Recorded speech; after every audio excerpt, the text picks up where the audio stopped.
welcome to SVG-TV News for Friday, June 21st, 2024. I'm Triska Campbell with the details. Ethan Kent of the Sugar Mill Academy topped this year's Caribbean Primary Exit Examination with a 98.6%. Darius Humphrey, also of the Sugar Mill Academy, came in second place. In third place was Evan Scott, and fourth place Rio Fitzpatrick, both from the St. Mary's Roman Catholic. Prasha Pradia of the Windsor Primary School placed fifth. Two students tied for sixth position, Johan Burke and Shiana Alon, both of the St. Mary's Roman Catholic School. The eighth position went to Khalil King of Kittle's Government School, and in ninth place Giovanni Hamlet of the St. Mary's Roman Catholic. There was a tie for 10th place, Gabriella Wood of the St. Mary's RC School and Jordy Lewis of the Sugar Mill Academy. As expected, the schools were in celebratory mode today. SVG-TV News caught up with two students, Ethan Kent and Darius Humphrey, who shared their excitement. I'm feeling really happy and excited and also shocked because I wasn't really expecting myself to come first because I thought I made many mistakes, but yeah, I did come first though. In the beginning, it was kind of tricky because I had to get accustomed because I had to stop tennis on Tuesdays and Thursdays because I really enjoy playing tennis, and on those days I would do past papers and other works, and on weekends I would also do 2 to 3 past papers. I hope to be a professional. Right now I hope to be a professional tennis player and a professional chef. When I got this news, I was excited, I was shocked, I was in denial that I came second and that my best friend came first, because we've been friends through preschool, and it really felt cool to know that we came first and second all the way up. And just to leave primary school being first and second together, it was really exciting. The exams, they weren't hard, but for the most part they were easy. To be a lawyer when I grew up. Jordy Lewis, who placed 10th, was also still in disbelief that he placed in the top 10. It's Jordy Lewis, and I placed 10th overall and 8th for boys. And it was shocking when I saw the results, as I just saw a picture of the top 10 on people's WhatsApp stories, and then I saw my name and I was like, wait. And then I saw the number and I was at 10th and tied with this girl, and the feeling was kind of ecstatic. And I saw my other two friends' names previously. It felt really good to see my name up there. My favorite subject is probably maths, because I don't know, I'm just good at maths, and thanks to my teacher, maths has become more than just a learning subject, and it's fun to me because of my teacher, Miss Agard. My parents weren't home when we first got the news because it was 11 at night and they were somewhere. And when they came home and we showed them the news, they were like, my mom started crying, my dad was just like very happy. Overall, the St. Mary's Roman Catholic teachers, students, and parents joined in the celebration of the students' success at the CPEA 2024. The school secured 6 passes in the top 10. Evan Scott was the top student for the school. I'm very ecstatic to know that I placed 3rd overall, 3rd for boys, and 1st for my school. My mom woke me up and gave me the good news of placing 3rd in my exams. So it was very challenging to prepare for this exam. I had to quit karate for some time. I had to do lessons at Mr. Fitzpatrick at Fitz Academy. I did a lot of past papers with my dad, and my mom was there. Shea Altidore, who placed 6th and top for girls at the CPEA 2024, was overjoyed, as she admitted that she was nervous about the result. I wasn't really expecting to come in the top 10. I was screaming, I almost cried. I was hugging my mommy, and I just didn't know how to react. and mommy think it's very important for us to have time to relax, but we spent a lot of time studying and doing practices like past papers and so on. My name is Johan Burke, and right now I'm feeling very excited for placing 6th in CPEA. It was very hard, but as you can tell, it was very rewarding. My mom told me the news. I was inside of my bedroom, and all of a sudden I heard screaming from my mom because she was so excited. Well, I did a lot to prepare for CPEA, a lot of past papers, which included like past papers from SEA, Trinidad and the Dominican Republic. Last night, I was in my bed, all of a sudden I heard a banging on the door, and then my two parents came in and asked them what happened, and then they told me that I placed 9th overall, 2nd for girls. I had like a bubbly feeling in me, just mean I didn't know how to express it. So yes, but I'm very happy, and I'm happy that my parents were there with me along the way. I did a lot of past papers and some exercises in the Let's Pass CPEA. I went to a lot of lessons with a lot of teachers, and it helped me a lot, especially with my class teachers as well. So when I picked up the phone and answered, they were shouting and like, "Oh, Rio, you came 2nd for this school and you came 4th overall." And I was really happy. First I was like surprised, and then I became happy and excited. Meanwhile, top student for the Windsor Primary School, Priyash Paridi, who placed 5th overall, was still surprised about his result. I was about to sleep. Then my mom said that congratulations, you placed 5 in the top 10 for CPEA. Yes, most of the time. And because let's just estimate there were 1,000 children giving the exam. And when I was in my former school, I used to compete against 500 children every day. That made it easier. Parents turned up with their children to uplift results from their respective schools. They were all beaming with joy. And immediately I got tensed. So I'm very excited and proud of her. One thing we always told her is that it's based on Psalm 23. With God, all things are possible. You were made for God. He's everything that you need, and He has everything you need. My wife, she was a bit anxious about the results, so I took somewhat, a look at I think was the education media page for him, and I was like, okay, he's at 4th, because I was surprised that he was at the top. But, we were very happy, and everyone was excited. I think we probably woke up the neighborhood. We were very elated because he worked hard, and I know, he's a critical thinker. First of all, we let Johan know that God is the one who has given him the ability that we have seen in him from a very early age. Johan has the ability to do great things.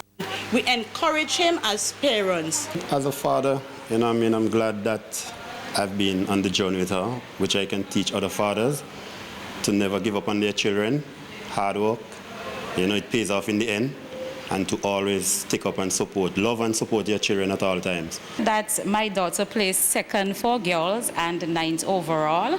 We did a lot of work together, practices, etc. And she is a dedicated worker and very consistent from growing up to grade 6. And it was expected. I want to thank God for seeing us through and bringing us this far. And I am happy.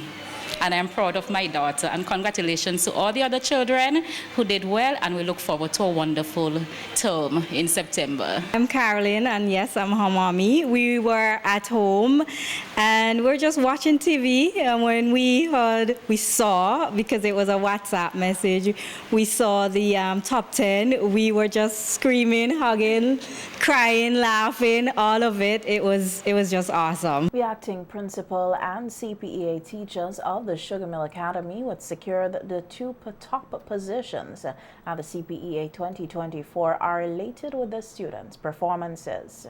Okay, so we are more than excited for our results this year, and I think the secret to all of this is teamwork. We believe that teamwork is dream work. And at Sugar Mill Academy, we have a very collective approach towards the teaching learning process. And when we come to think about grade 6, the preparation was not only done in that class, it was done in grade 5. Some aspects of the CPEA were done in grade 5, like the book reports, the project, and then they were handed over for a continuation in grade 6. So there was collaboration among the teachers. Children, they are all very, they motivate you a lot. You're willing to work with them. They love the teamwork. They like the collaborativeness when they have to break up into groups. They love that. So when I come here, so it was a really effort, and as what Miss said, the work really starts from below, but grade 5 did a lot too, and with that, nobody is there to say, well, this person did something better or anything. It's together, and I must say that I saw it all. The St. Mary's RC secured 6 positions in the top 10 at the CPEA 2024. The students' teachers, Juliet Kolzak, said she expected her students to do well at the exam. We're expecting a lot of work, good things from these children because they have been working really well. And so today we want to give God all the glory and all the praise because He allowed this to happen. And by His grace, we have. If you give your work unto God, you'll get your just rewards. Well, it's a lot of hard work, but there are things that would make it easier. First, this school is like a village. And they say it takes a village to raise a child. And from kindergarten, from inception, the principal really tries to organize and get everything working together. And as the grade 6 team, we're also a little village over here. And we work together, knowing that, knowing the task that we have. We work hard on achieving success. Prash Peridia of the Windsor Primary School placed 5th at the CPEA 2024. The school's principal, Kenneth Bergen, described Peridia as a good student and said that he was not surprised by his performance. Priya, she came here at grade 5, and ever since he came, he has been steady, focused worker. He is disciplined, and his parents have been very supportive of him and of the school. He takes his work seriously, prides himself, and generally is one of those students you'd like to have more like him. His attitude towards his work has always been positive. He asks questions, he goes, he researches, and he is a very good student. Kalu King of the Kettles Government School placed 7th for boys and 8th overall at the CPEA 2024. One of his teachers, Shanique Williams, said the students did very well at their exams this year and that they were not surprised by King's performance. And we are excited. Well, we expected it because, you know, since coming up from kindergarten, he has been doing well. He's a consistent child. It's a consistent performance as always. So yes, I think is the push from the teachers, the guidance from the teachers, and also the principal and his you know, the parents. If it's one thing, the parents, they were very supportive. They were very supportive. The preliminary results for CPEA 2024 indicate that the proportion of the students who met the prescribed standard was 1,523 or 87.6%, a slight increase over last year's 85.17%.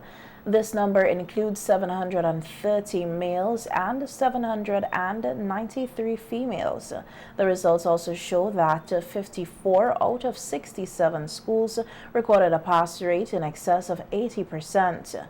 The Ministry of Education congratulates all students and extends gratitude to the head teachers, and staff at all schools and other stakeholders for their support of the students. Chief Health Promotions Officer in the Ministry of Health, Wellness and the Environment, Shanika John, says while the uptake of dengue fever cases here in St. Vincent and the Grenadines has not yet exceeded the threshold of an outbreak, they are concerned with the cases among the more vulnerable population, including children. John was speaking on the matter on NBC Radio Today, a day after the Ministry of Health issued a news release on the increase and urging persons to take the necessary precautions. As you know, dengue fever is endemic to St. Vincent and the Grenadines, so we will continue to see cases. The management of those cases and also the precautionary measures to those cases or preventing persons from getting additional cases is very, very important at this time, Johnny.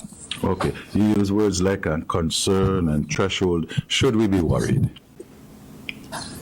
We should be concerned. I would not say to be worried. We should be concerned because, like the press release would have mentioned as well, the age group that we're seeing mostly affected, which is our children. And so for those persons who remember our last severe dengue uptake in cases really didn't go down so well. I don't want to spend a lot of time on that part for obvious reasons, but it is something that we should definitely be concerned with. Ages 5 to 19 years old, we're seeing cases more within the Kingston Health District. And so this is our children. This is our school-age children. These are people who are up and about, and they are more likely to have complications as well as a result of this. They could be hospitalized. No persons who have gone through that process, so you know the experience of what it is like. And I really at this time want us to be very concerned so that we could take all the measures that we could get. Speaking on the symptoms and signs of dengue fever, John said they are almost similar to the flu or other viruses. However, there are some things to look out for while stressing the importance of seeking medical attention for testing. But things that you want to look out for predominantly is the rash, fever. You may tend to have vomiting and diarrhea as well as your swollen glands, and you may have a persistent headache. Testing for dengue fever is very critical. We have to ensure that we test within a specific window, and this is why we're asking persons to seek care. If you're not sure what's happening, if you are not sure if it's dengue, if it's flu, if it's whatever it is, we ask you to go to your nearest health center so that you can be assessed, and then we could get the relevant samples that we need to take so that we could have the testing done. There's what we call, Johnny, warning signs for dengue fever. And this is where we really want people, if you start feeling these symptoms, it's time to go. You could have internal bleeding. You may need to have blood. This is why sometimes we see a lot of persons may push out donations for blood for different persons who may become hospitalized, because there's a lot that goes on that clinical pathway that we're really trying to prevent. So the warning signs, if you have a severe stomach pain, if you have persistent vomiting, if you have dizziness and weakness, bleeding from your gum, from your nose, if you start to see blood in your urine, in your stool, in your vomit, all of these things are time for you to go now, especially if you're also having difficulty breathing. So some persons who, let's say, you stay home 1, 2, 3 days, but you notice that there's a little more gasp in your breath and you can't really catch your breath a lot and you have difficulty breathing. These are what we call warning signs of dengue fever, and they could be very deadly. So go now as soon as I see these signs. How long would these symptoms or signs last, Shanika? John also provided some information on the time period for symptoms of dengue fever to wear off. Usually they begin on the first day or 2 days after, and then they continue. But some persons may say that the symptoms, which is what you feel, will tend to linger a little bit more. So the joint pain will tend to linger for up to about 7 days. The headache will go from maybe severe to a little bit milder, and it's there before you could quote unquote catch yourself. Right. So generally people from the first onset, first day, you start to see it, and then you have a little increase. Now between day 3 and 5 is when you really start to see if there's a possibility of it getting severe. So sometimes what happens is that you may tend to feel better, and then you tend to feel worse. And this is also important in children because, for example, you may have a child who may have dengue. You may test it. I'm saying this is all tested, Johnny. This is not you looking at the child and saying that the child has dengue, or you looking at an adult and saying that the adult has dengue. This is tested. Your doctor have said to you that they have a confirmed case of dengue, and so this is how they would like you to move forward. And so you may have a child who may tend to, in the afternoon, look a little bit more alert, and by overnight into the morning, the child may even look as if he or she is getting worse. This is when you want to monitor the child closely and to ensure that you take them to accident and emergency or their nearest health center if it's during the day, so that they could be properly assessed. The epidemiology unit of the Ministry of Health, Wellness and the Environment has recorded a total of 16 dengue fever cases for the period January to June 2024. One more case than the total number of cases reported for 2023. Noting that there has been one case of severe dengue fever, the ministry has made it clear that there have been no reported deaths due to dengue fever to date in SVG. The ministry is reminding the public that the best protection against dengue and other mosquito-borne diseases is to reduce the breeding of mosquitoes by keeping our surroundings clean and clear of possible breeding sites. It says the Environmental Health Department has intensified fogging in areas identified as being associated with these cases. Transacting business at the Customs and Excise Department is about to become less burdensome as the government, under the Caribbean Digital Transformation Project, moves to implement the VINCI Single Window for Trade Facilitation, VSWIFT, at the official launch ceremony on Monday, June 24th, 2024. A news release says the implementation of the VSWIFT aims to improve the clearance time for regulated commodities, reduce volume of commercial imports targeted for physical inspection, reduce costs associated with government agencies responsible for issuing licenses, permits, certificates, and other documents. After full rollout, improve revenue collection compared to previous fiscal years. Minister of Finance, Economic Planning and Information Technology Camila Gonsalves will deliver the feature address at Monday's launch, while Prime Minister Dr. Ralph Gonsalves will make brief remarks. Other presentations are expected to come from Project Director Edmund Jackson, Controller of the Customs and Excise Department Selwyn De Silva, Project Coordinator Mr. Winston George, and representatives of UNECTAD, the executing agency. VSWIFT is expected to provide a simplified, paperless process for the single submission and processing of cross-border trade regulatory requirements. As such, the system will provide a single web-based access point where the trading community will transact business with approximately 16 government agencies responsible for issuing licenses, permits, certificates, and other documents for regulated and controlled goods. It is also expected to improve and provide a reliable platform that interfaces with the existing systems such as Acusida, World, and others to ensure the seamless exchange of standard data between diverse systems. The Customs and Excise Department is the designated implementation agency for the VSWIFT.